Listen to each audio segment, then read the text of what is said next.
수업을 하겠습니다.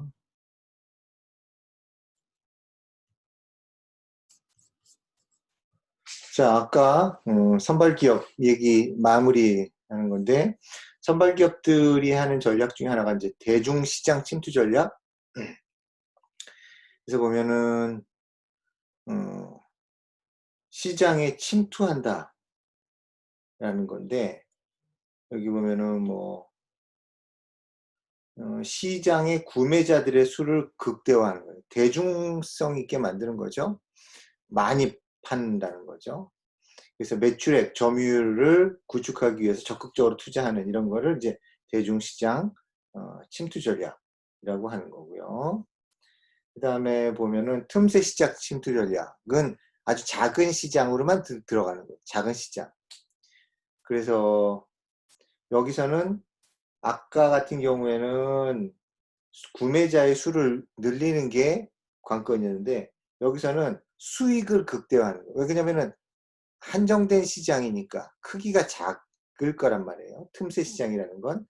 그러니까 그 한정된 시장에서 매출을 늘려봐야 한도가 있는 거지.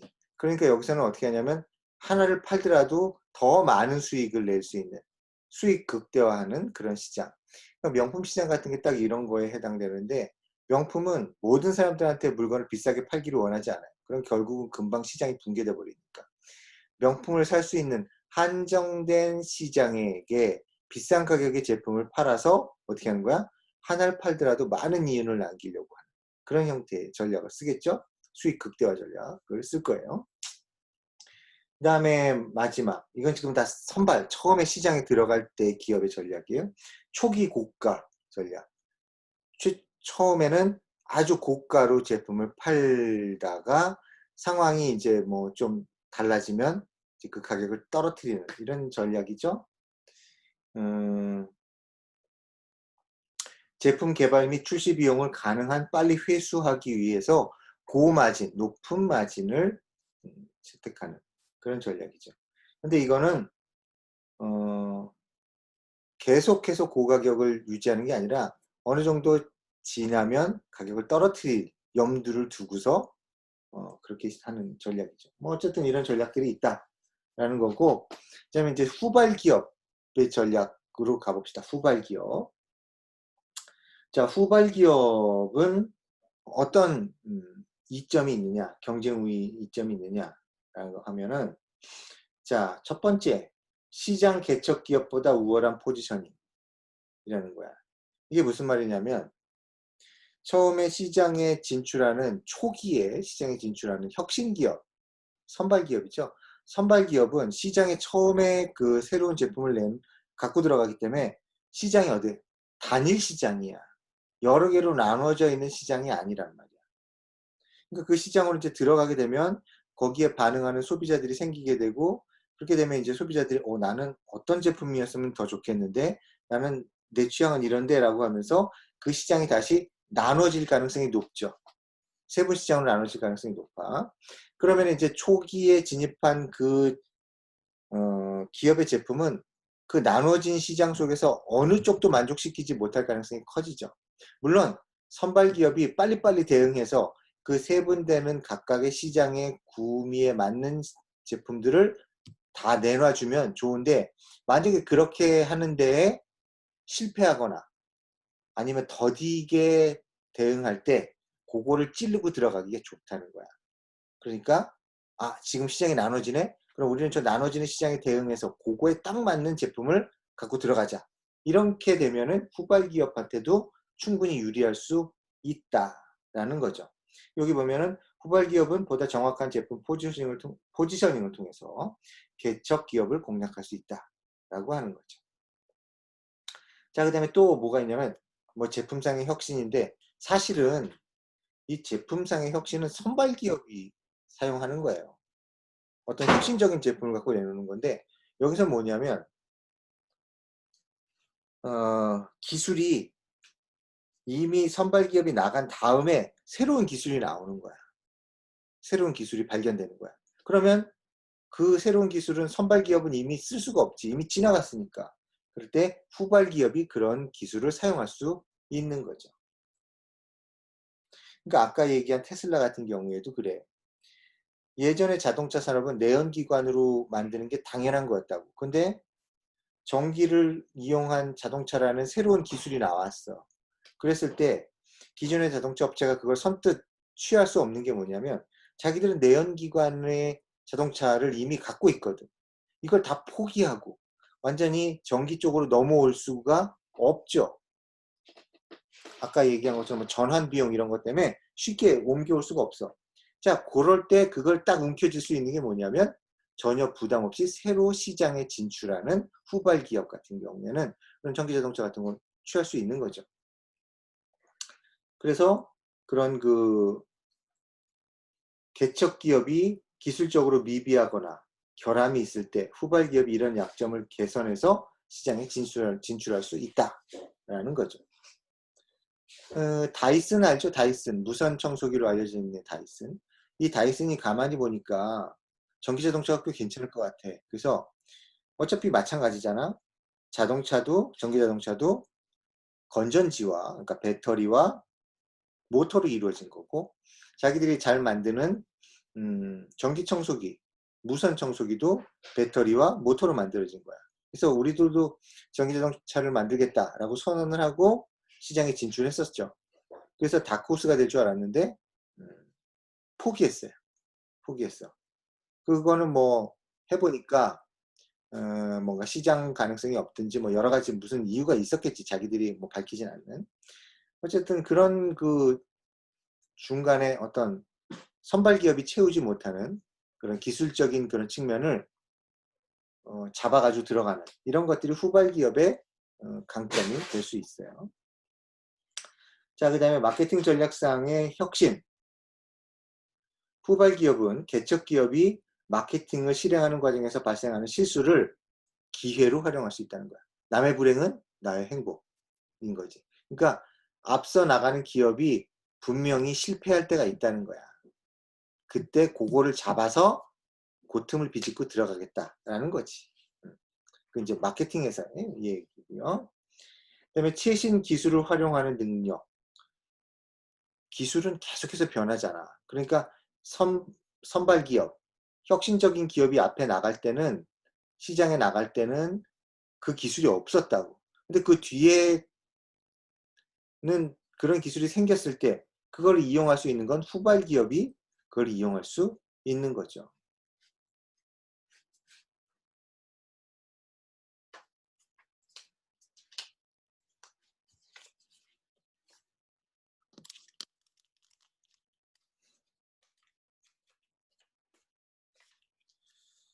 잠깐만.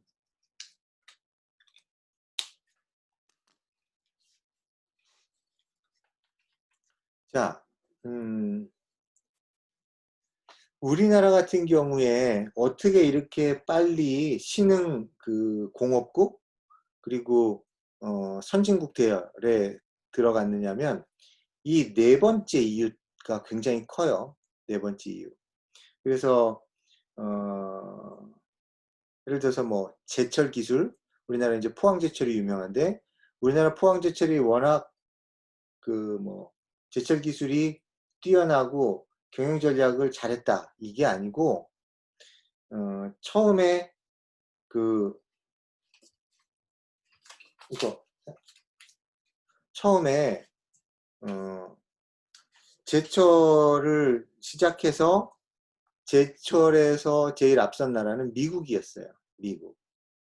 근데 그 당시에 철을 만드는 기술이 이후에 여러 가지 기술이 나오면서 그건 이제 비효율적인 기술이 된 거야. 그 틈을 노리고 제철 산업을 전 세계적으로 움켜쥔 나라가 일본이야. 일본이 이제 미국보다 더 저렴하게 철을 만들 수 있게 된 거야. 왜? 그 다음에 그런 기술이 나왔으니까. 일본이 생각해낸 게 아니라 전 세계의 그 관련된 기술을 연구하는 그런 엔지니어나 학자들이 생각해낸 그런 기술을 일본이 도입한 거지. 그럼 미국도 그걸 도입하면 되지 않느냐? 안 되죠. 왜? 미국이 초창기에 제철 산업을 만들 때 그 적용한 기술, 그래서 많은 투자를 했잖아. 그 투자금을 회수하려면 최소한 2-30년이 걸리는 거야. 2-30년 동안 이 공장을 뒤집어 엎을 수가 없어. 왜? 아직도 그 투자한 돈을 회수하지 못했거든. 근데 그 2-30년이 끝나기 전에 일본은 새로운 기술로 자기네 나라에다가 제철소를 만드는 거지. 그렇게 되면은 미국은 아무리 일본보다 더 저렴한 철을 만들고 싶어도 자기네 방식이 그렇지 못하기 때문에 일본한테 지는 거죠. 자, 근데 포항제철이 제철소를 만들 때는 역시 마찬가지로 일본보다 저렴하게 철을 만들 수 있는 그런 기술이 나온 거야, 세상에. 그러니까 우리가 포항제철을 만들면서 이 포항제철이 일본, 미국보다도 훨씬 저렴하게 철을 다른 나라에 수출할 수 있는 그런 여건이 된 거야. 자, 이런 식으로 돼서 우리나라가 이제 빠르게 제철 이런 걸 기반으로 해서 성공한 거고, 그 이외에도 수많은 가전제품이나 이런 것들이 우리가 빨리 전 세계적인 그 가전제품 회사가 된 이유 중에 하나가 뭐냐면 새로운 기술을 빨리빨리 채택해서 그런 거를 이제 시장에 내놓은 거야. 그 중에 이제 대표적인 것 중에 하나가 전자레인지. 전자레인지. 전자레인지 같은 경우에도 우리가 만든 기술이 아니야. 외국에서 개발된 그런 기술인데 처음에 전자레인지를 만들던 회사는 그런 기술을 몰랐지. 그랬는데 이제 시간이 지나면서 그런 기술이 나온 걸 우리가 발빠르게 채택을 해서 저렴하게 제품을 만들어서 공급할 수 있게 된 거야. 자, 그 다음에 마지막. 개척 기업의 자원에서의 취약성. 개척 기업이 자원을 제대로 확보하지 못했을 때 그거를 후발 기업이 뚫고 들어가는 거죠. 앞에서는 사실은 그런 얘기는 안 했어. 앞에서는 선발 기업이 그런 자원을 먼저 확보할 수 있다라고 했는데 그거는 그렇게 했을 때 얘기고, 여기서는 선발 기업이라고 해서 항상 최적의 의사결정을 내리는 건 아니라는 거야. 의사결정을 잘못 내렸을 때, 오판했을 때 그걸 뚫고 들어가는 거야. 그러니까 이런 걸 자세히 생각해 보면, 자, 선발 기업은 시장에 먼저 나가서 오판만 하지 않으면, 실수만 하지 않으면 후발 기업한테 따라잡힐 이유가 별로 없어. 근데 세상 일이라는 게 그렇죠. 여러 가지 이유에서 오판하게 돼 있는 거야. 한두 번쯤은. 완벽할 수가 없는 거지. 그 오판하는 거를 어떻게? 후발 기업이 눈을 부릅뜨고 쳐다보고 있다가 저거 잘못했네? 그 곡을 비집고 들어가서 그거를 계기로 해서 시장을 뒤집어 엎는 거. 그게 후발 기업의 역할이라는 거야. 그러니까 선발 기업들 같은 경우에는 혁신적인 제품을 시장에 내놔서 성공할 가능성도 아까 5%도 안 된다고 그랬죠. 성공할 가능성도 적지만 성공하면 한 번도 실수하지 말아야 돼. 그 다음에. 안 그러면 어떻게 된다? 후발 기업에 의해서 따라잡힌다는 거지. 그렇지만 반대로 얘기하면 선발 기업이 실수하지 않으면 후발 기업이 비집고 들어갈 틈이 없을 수도 있는 거야. 기회가 한 번도 오지 않을 수도 있는 거죠. 자, 어쨌든 후발 기업의 뭐 우위 요소는 뭐 그런 거 있고요. 자, 후발 기업은 어떤 마케팅을 쓸 거냐라는 건데, 자, 현재의 선호, 소비자들의 현재의 선호와 경쟁 패턴에 대응할 수 있는 신제품을 출시한다라는 거지. 그러니까 여기 보면 뭐 차별화 전략, 앞선 기업들이 제공하지 못하는 뭐 그런 차별화된 측면을 보여준다든지, 아니면 그냥 정면으로 도전하는 거야. 우리 한번 붙어보자. 이런 식으로. 아니면 시장 침투 전략, 뭐 이런 거를 사용할 수 있다는 거고요. 시장 침투 전략은 보통 저가 위주의 전략이에요. 저가. 아까 얘기했죠?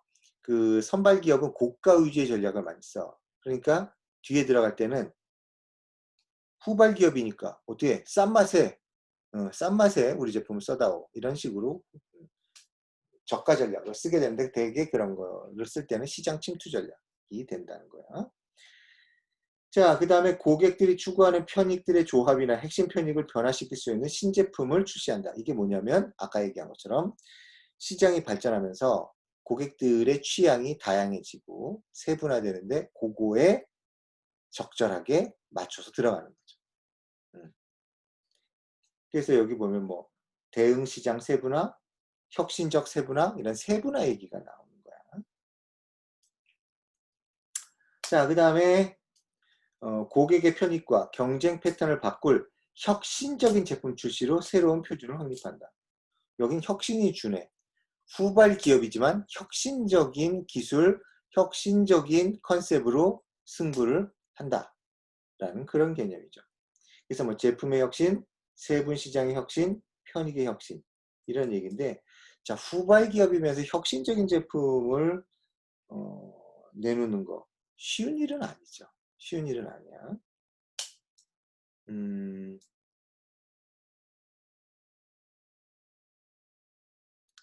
아까 같은 뭐 테슬라 같은 경우에는 좀 혁신적인 거죠. 새로운 개념을 내놓잖아. 자율주행 이런 쪽으로.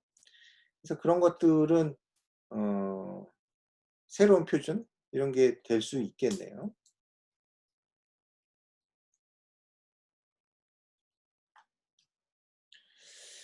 자, 그 다음에 자, 늦게 들어가는 레이트 엔트런트니까 늦게 후발 기업들의 전략들 되게 이제 어떤 것들이 있느냐. 포지셔닝에서 우월성. 근데 사실 이건 선발 기업일 수도 있었던 거야. 자, 독창적인 광고 전략을 통해서 우월적인 포지셔닝을 한다. 자, 여기서는 보면 이건 우월적 포지셔닝 결과론적인 얘기고요. 여기서 중요한 건 뭐야? 독창적인 광고 전략이야. 그러니까 앞서가고 있는 선발 기업들을 하고 차별화할 수 있는 아주 독창적인 전략을 써서 자기들이 눈에 띄는 거죠. 소비자들한테. 그런 식의 전략을 얘기하는 거고요. 그 다음에 대규모 자원을 투입한다라는 건데, 여기서 이제 어느 정도 본론이 나올 수가 있어. 선발 기업과 후발 기업의 차이에서. 자, 대규모 자원을 투입한다. 선발 진입자를 능가하는 대대적인 자원을 투입한다라는 거야. 자, 생각해봐요. 대대적인 자원을 투입하려면 뭐가 있어야 돼? 자원이 있어야죠. 여기서 이제 자원이라고 하면 주로 얘기하는 게 이제 재정적 능력이야. 어마어마하게 광고를 쏟아붓고 뭐 프로모션을 진행할 수 있는 그런 금전적 능력이 있어야 된다고. 그러니까 기업이 크고 여유가 있는 잘 나가는 기업이 아니라면 뭘 할 수 없다? 이런 전략을 쓸 수 없다. 대규모 자원을 투입할 수 없다. 그러니까 대부분 어떤 기업들이냐면 굉장히 규모가 큰 성공하고 있는 이미 성공적인 기업들이 뭘 할 수 있다? 후발 진입을 할 수 있다는 거야. 그러니까 가진 거 아무것도 없고 그냥 용기만 깡만 있는 그런 기업은 후발 진입을 해봐야 어떻다? 성공 가능성이 별로 없다. 왜? 뭘 못해? 이걸 못해. 이 대규모 자원을 투입할 수 없는 거야. 그러니까 삼성이나 이런 대규모의 뭐 재벌 기업들, 대규모 기업군들 이런 데나 이런 걸 할 수 있는 거야. 자, 지금 시장에서 누가 앞서 나가고 있지? 어떤 놈이 좀 새로운 그 제품이나 혁신적인 기술을 갖고서 깝죽거리고 있지? 어디 보자. 저런 놈들이 있네. 저 중에서 누구를 우리가 칠까? 어떤 시장을 우리가 뚫고 들어갈까? 이렇게 생각하는 거야. 왜? 자신 있거든. 뭐에서 자신 있어? 자원에서 자신 있거든. 필요한 기술, 인력, 뭐 재정적 능력 어떤 거든지 다 동원할 수 있거든. 그러면 앞서가는 놈을 어떻게 한다? 강제로 우리가 잡아뜨려서 추월할 수 있다라는 자신감이 있기 때문에 후발 기업이 될 수 있는 거야. 그러니까 다시 얘기하지만 후발 기업은 아무나 할 수 있는 게 아니야. 후발 진입은 어느 정도의 규모, 이미 시장에서 탄탄한 성공, 그 다음에 잘 알려져 있는 브랜드 이런 것들을 갖고 있는 기업들만이 가만히 지켜보고 있다가 앞으로 치고 나가는 조그만한 기업, 중견 기업을 따라갈 수 있는 거라고. 그래서 후발 기업은 아무나 하는 게 아니다. 중요한 게 뭐냐? 자원이야. 자원이 풍부해야 돼. 자, 그 다음에 또 경쟁 개념 확대에 의한 시장 재정립. 경쟁사보다도 선발 기업을 얘기하는 거죠. 혁신적인 전략을 택함으로써 기존의 시장의 구도를 바꿔버리는 거야. 자, 이렇게 하려면 그냥 마음만 갖고 되는 게 아니죠. 아까 얘기한 것처럼 뭔가 마케팅도 잘해야 되고 뭐 금전적인 능력도 우월해야 되고 시장에서의 명성도 확고해야 돼. 아이디어 하나만 갖고서 승부할 수는 없는 거라고. 자, 이게 뭐 무슨 사례가 있을까? 경쟁 개념을 완전히 바꿔가지고 시장을 다시 정립시키는 거.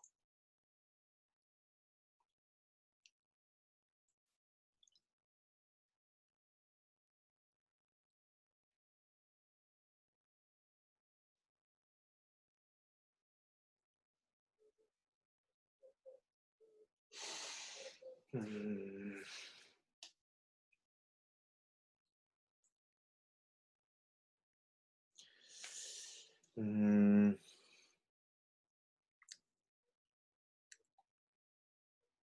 음, 며칠 전에 봤던 그 TV 프로에 보면 그 알론 머스크라는 사람이 있어요. 현재 가장 그 각광받는 기업인이죠. 알론 머스크. 자, 이 알론 머스크가 뭐냐면 테슬라를 갖고 있는 사람이죠. 테슬라. 그리고 이 사람이 그 이전에도 뭐야,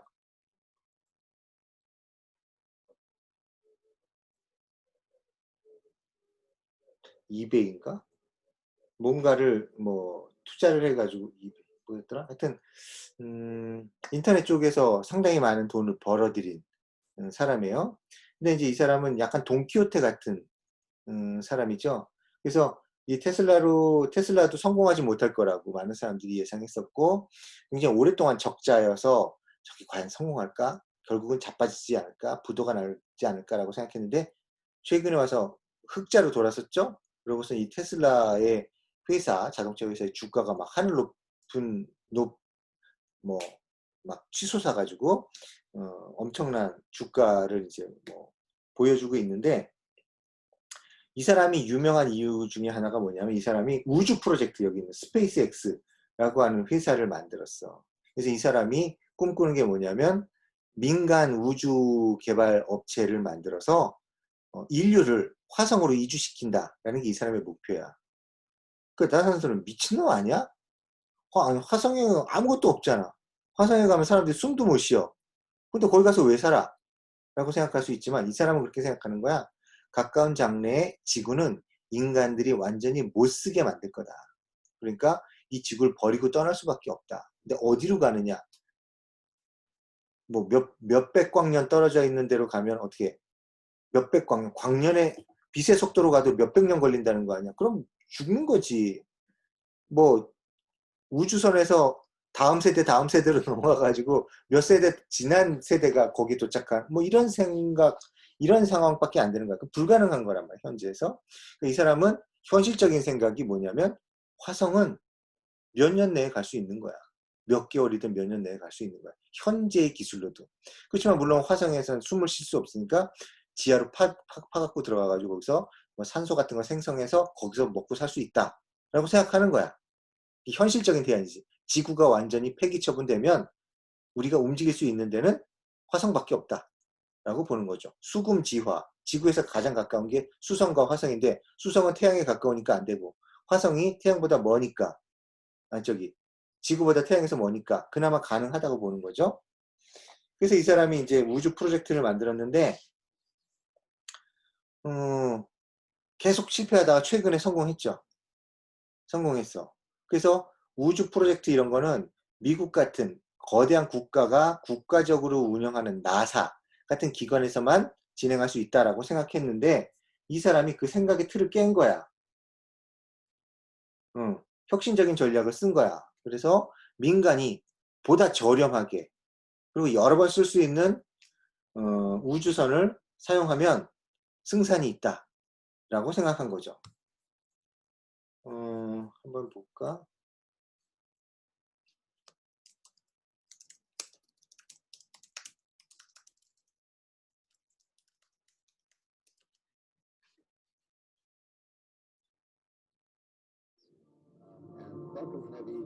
first time that there's arguably even in there's any rock and roll, you can launch things right to Pluto. 자, 이게 알론 머스크가 만든 우주선인데 이 우주선의 특징이 뭐냐면 회수해서 다시 쓸 수 있다는 거예요. 그전에도 그렇게 썼었는데 근데 그 회수하는 방법이 달라. 그전에는 이 우주선의 이 옆에 이 부속들 있잖아. 이 부속들을 바다에 떨어뜨려서 그걸 회수를 하는 거야. 그건 사실상 부서지니까 회수해도 그 옆에 있는 이 보조 로켓 이런 걸 제대로 고쳐서 쓰려면 엄청난 돈이 든 거야. 근데 봐라. 여기서 이제 이 보조 로켓이 떨어져 나갔잖아. 그리고 요 앞에 있는 요것만 실제로는 쓰는 거란 말이야. 여기만 이제 들어있는 거지 실제로는. 이게 모형이고요. 이 보조 로켓이 회수가 되는데 돌아와 지구로. 마치 뭐 우주의 뭐 영화의 한 장면처럼. 그래서 이거 이제 가상의 이제 시뮬레이션 영상이고요. 실제 도착하는 거는 여기 이제 보여지는 게 실제 영상인데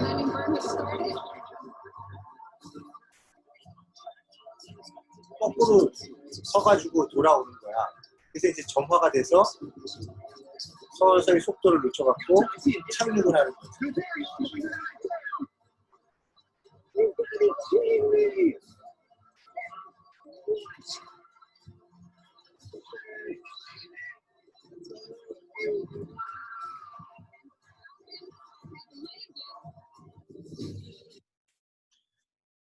본 사람도 있겠지만 보면은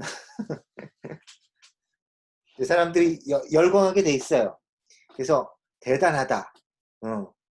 기존에 이제 사람들이 생각하는 한계를 벗어나는 거지. 그게 뭐냐면은 여기서 얘기하는 혁신적인 전략을 썼는데 성공한 거야. 그럼 어떻게 돼? 이제 앞으로 우주 개발은 민간 기업이 하는 걸로 구도가 바뀌는 거죠. 사람들이 알론 머스크를 뭐 돈키호테 미치광이라고 하지만 예의주시하고 하는 게 이렇게 성공해내는 거야. 그래서 이제 정말로 그럼 화성으로 갈 건가? 사람들은 상당히 진지하게 생각하겠지. 나도 한번 가볼까? 이런 식으로. 이 아름다운 우주를 버리고 지구를 버리고라고 하지만 언제까지 지구가 아름다울지는 아무도 장담하지 못하는 거죠. 자, 어쨌거나 뭐 이런 것들이 이제 있다는 거죠. 시장을 재정립해. 그럼 사람들이 이제 더 이상 우주 개발 프로젝트는 뭐 스페이스X 같은 데다 맡겨야겠다. 이런 식의 생각을 할 거 아니야. 자, 그 다음에 네 번째, 상품 기능의 개선 및 새로운 속성 도입. 앞에서 혁신적인 기업이 내놨던 그 제품을 소비자들이 쓰다 보면 뭔가 좀 아쉽고 이런 게 있잖아. 그 개선하는 상품을 후발 기업이 내놓는 거죠. 후발 기업이. 생각해봐요. 삼성전자가 세계에서 최초로 TV를 만든 회사가 아니야. LG도 마찬가지고.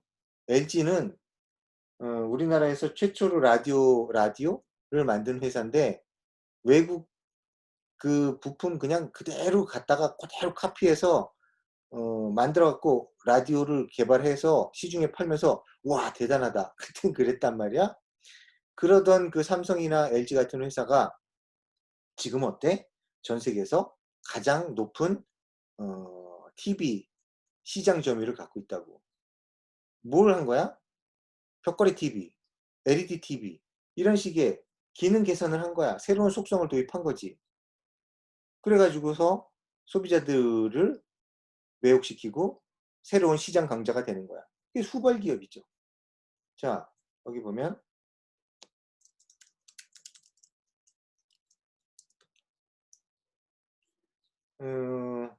LG가 만든 거죠?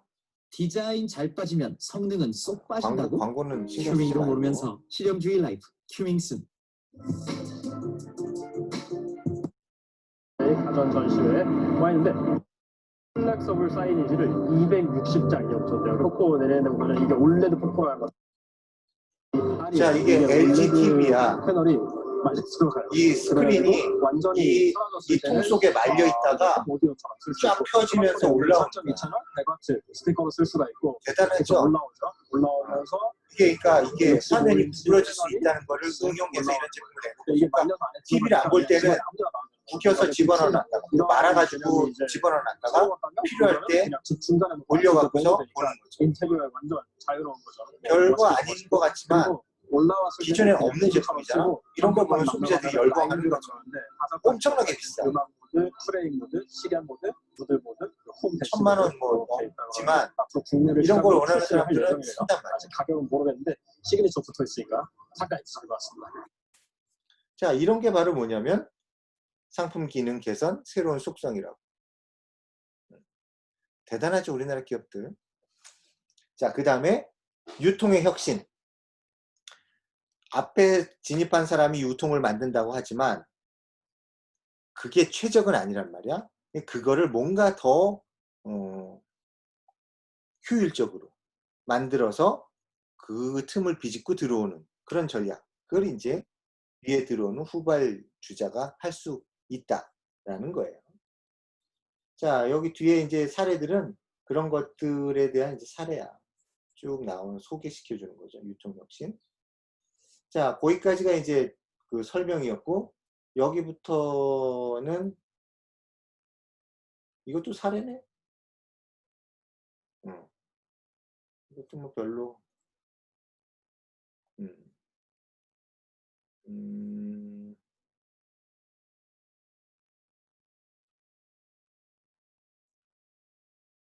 니치, differentiated, meet to challenge. 아, 니치, differentiated, meet to challenge 이거구나.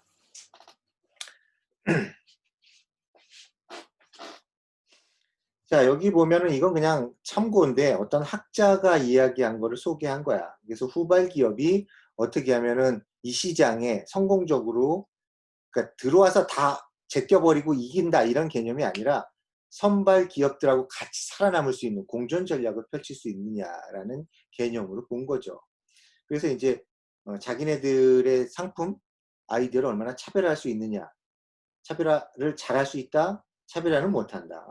그 다음에 아주 강력한 브랜드를 갖고서 경쟁 우위를 할 수 있다. 없다. 이 상황에 따라서 차별화를 잘하고 강력한 브랜드를 갖고 있으면 어떻게 한다? 광고 별로 안 하고 가격을 높여도 살아남을 수 있는 거야. 왜? 강력한 브랜드를 갖고 있고 차별화할 수 있잖아. 그런 전략을 쓸 수도 있고 그 다음에 반대로 차별화도 안 돼. 강력한 브랜드도 없어. 그럴 때는 할 수 있는 후발 기업이 전략이 뭐야? 광고 많이 하고 가격도 높이고 이런 식으로 해서 도전적인 식으로 들어가야 된다라는 거고 그 이외에 뭐 이쪽에 뭐 차별화는 잘 안 되지만 강력한 브랜드가 있어. 그럼 어떻게? 미투 전략을 쓴다. 오리온 초코파이에 대응해서 롯데 초코파이 이렇게 나오는 거야. 차별화를 안 하지. 안 하지만 어떻게? 강력한 브랜드가 있잖아. 롯데라고 하는. 그래서 초코파이 한번 찾아볼까? 먼저 오리온 초코파이 보죠? 오리온 초코파이 어떻게 생겼냐? 잘 봐요. 아, 이씨 왜 이게 유튜브로 넘어갔구나. 잠깐만 다시 오리온 초코파이. 자, 사진을 이미지를 보면 이런 식으로 생겼죠. 잘 보세요. 자, 이런 식으로 생겨서 그 표지 패키지가 자, 이거를 앞에를 롯데로 바꿔봅시다. 롯데. 변했어. 어때요? 뭔가 다르지? 다르지만 비슷해. 다르지만 비슷해. 봐봐. 요 모양. 빨간색. 똑같죠? 똑같아. 뭐만 차이나? 정만 차이나. 소비자들은 잘 몰라. 잘 몰라. 아, 이거 그냥 내가 아는 초코파이구나 라고 생각하고 사먹는다고. 그게 뭐야? 미투 전략이야. 미투 전략. 미투 전략. 얍삽하죠. 롯데 얍삽해. 근데 얍삽한 건 롯데만 그런 건 아니야. 왜 그러냐면 아까 자이리톨 얘기했었죠? 자이리톨. 자이리톨이야. 자이리톨이야. 자이리톨. 자, 롯데 자이리톨. 롯데 자이리톨 이렇게 생겼어요. 롯데가 자이리톨을 우리나라에 처음 들여온 회사야. 그러니까 적어도 우리나라에서 원조죠. 물론 외국 거를 들여온 거지만. 근데 롯데 말고 예를 들어서 태태가 있나? 태태 자이리토를 찾아봅시다. 그럼 이렇게 나와. 자, 어때? 비슷해. 이거하고 비슷해. 이 초록색을 쓴 것도 비슷해. 자이리톨이랑 글씨를 쓴 것도 비슷해. 이것도 뭐야? 미투 전략이야. 롯데의 자이리톨을 흉내낸 거지. 혜태 같은 데가. 그러니까 서로 이런 미투 전략을 쓰는 거야. 그 다음에 차별화는 잘 돼 있는데 강력한 브랜드가 없어. 그럴 때는 어떻게 하냐? 침투 전략을 쓰는 거지. 그래서 광고비 많이, 가격은 저렴하게. 이렇게 해가지고 야마하와 할리 데이비슨인데 할리 데이비슨은 강력한 브랜드가 있지만 야마하는 뭐가 없어? 강력한 브랜드가 없어. 야마하는 강력한지가 못해. 그러니까 야마하 같은 경우에 어떻게 하냐면 저렴하게. 여기서 뭐야? 야마하 오토바이지.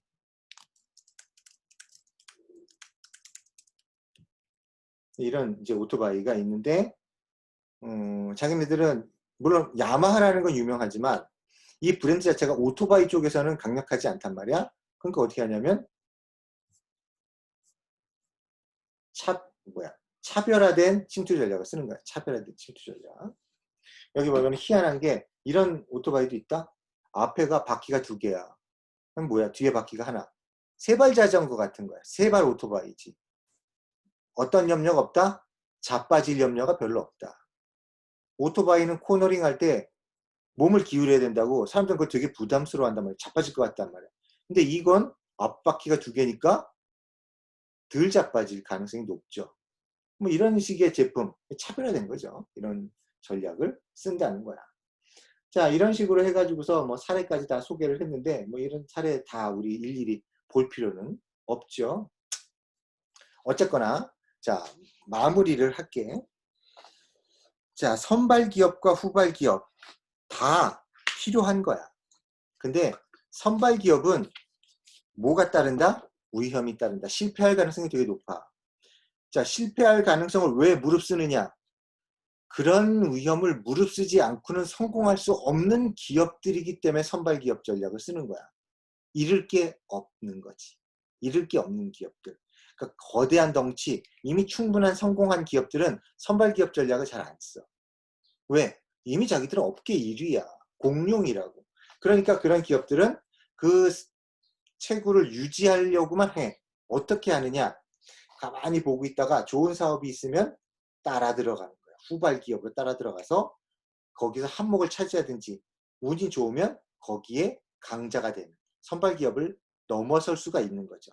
그런데 일반 기업들은 가만히 있다고 그래서 살아남을 수가 없잖아. 그러니까 어떻게? 위험을 불사하는, 위험을 감수하는 거죠. 그래서 어떻게 한다? 선발 기업 전략을 쓰는 거야.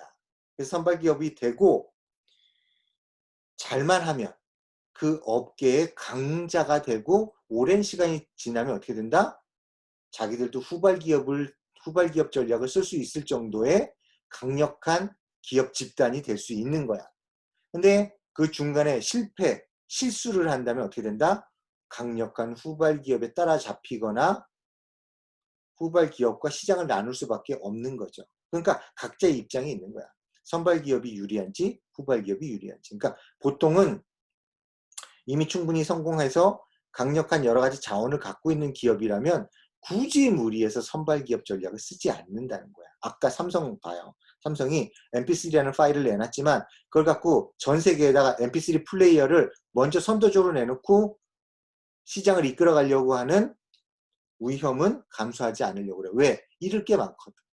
그러니까 가만히 보고 있다가 애플 같은 그 당시엔 진짜 별 볼 일 없는 기업이 아이팟 같은 걸 내놓는 걸 보고 아 괜찮네. 그럼 우리도 들어가자 해가지고 시장에 들어가는 거죠.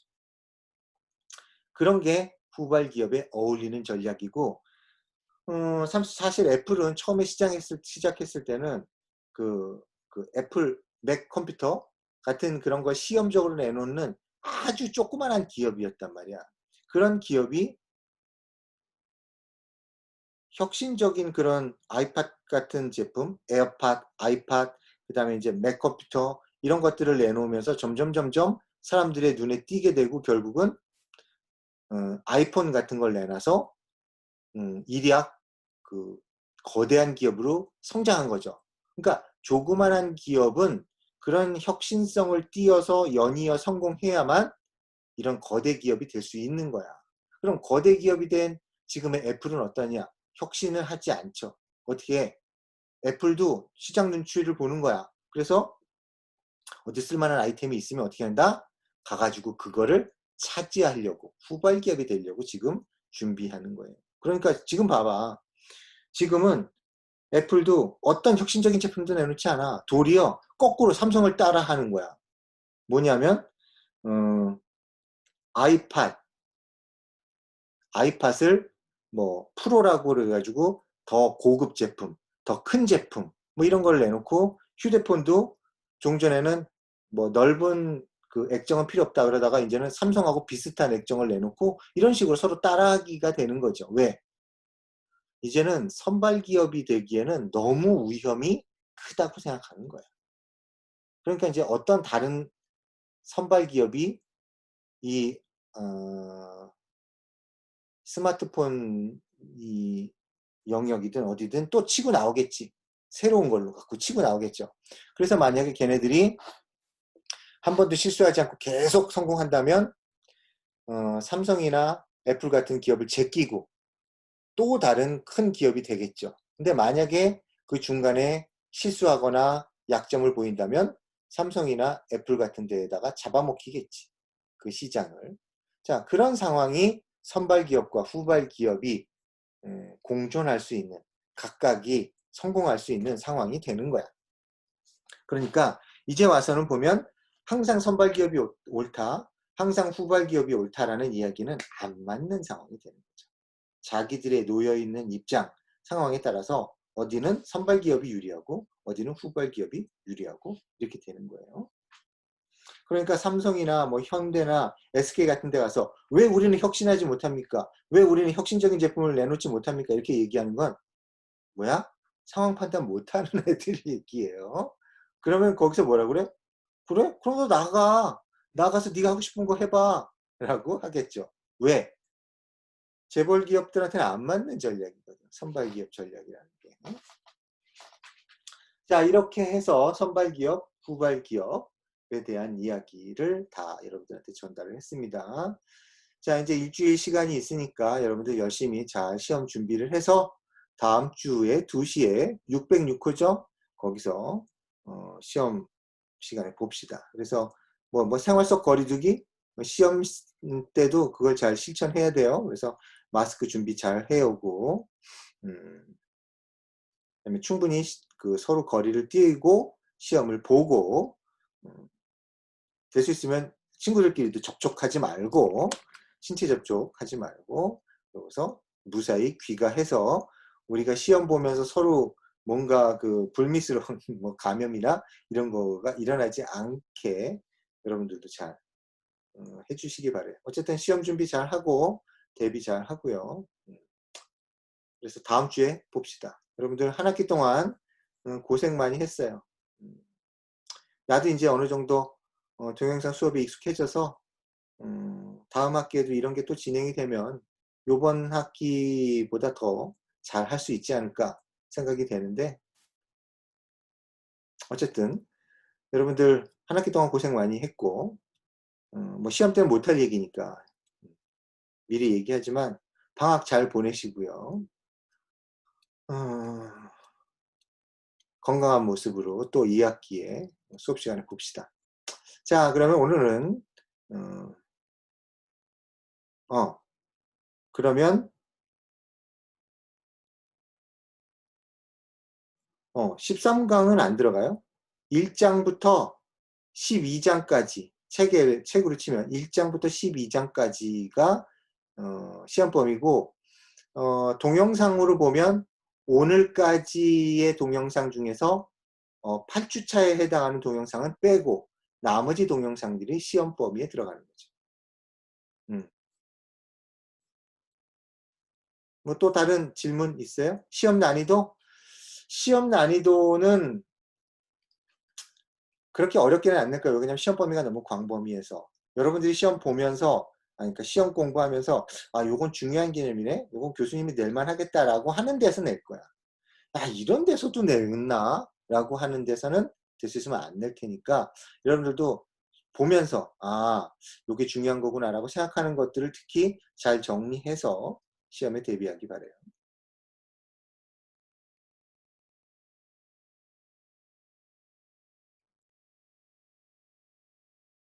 이 클래스에서 질문해도 되나?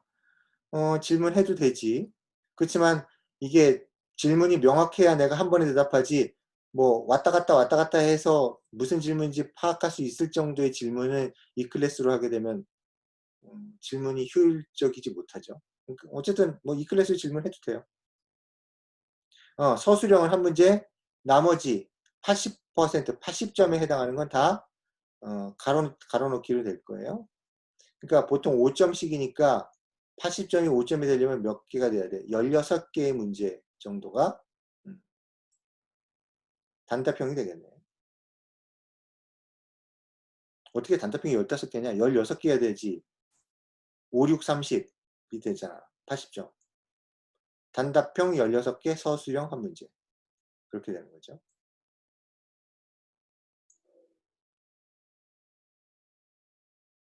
또 질문. 자, 깜지는 시험 시간에 내가 다 확인해 볼 거야. 그러니까 거기서 뭔가 꽁수를 생각은 하지 말고, 그다음에 요즘 같은 경우에는 상당히 서로 학점에 예민해 있기 때문에 내가 굳이 열심히, 물론 열심히 시험 감독하겠지만 나름 또 치팅하면은 여러분들 친구들이 또 다 알려줘요.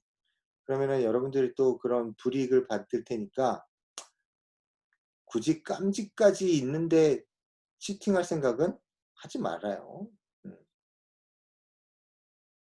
치팅이라는 게 저거지, 커닝.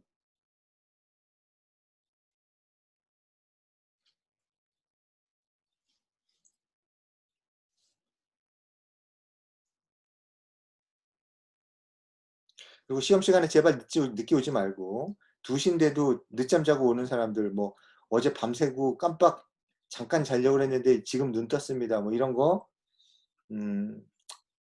한 10분, 20분 늦게 오는 건 내가 뭐 받아줄 수 있지만 그보다 늦게 오는 사람들은 못 받아줘요. 자, 더 이상 질문이 없으면 오늘은 여기까지 하는 걸로 하겠습니다. 자, 그러면 시험 때 봅시다.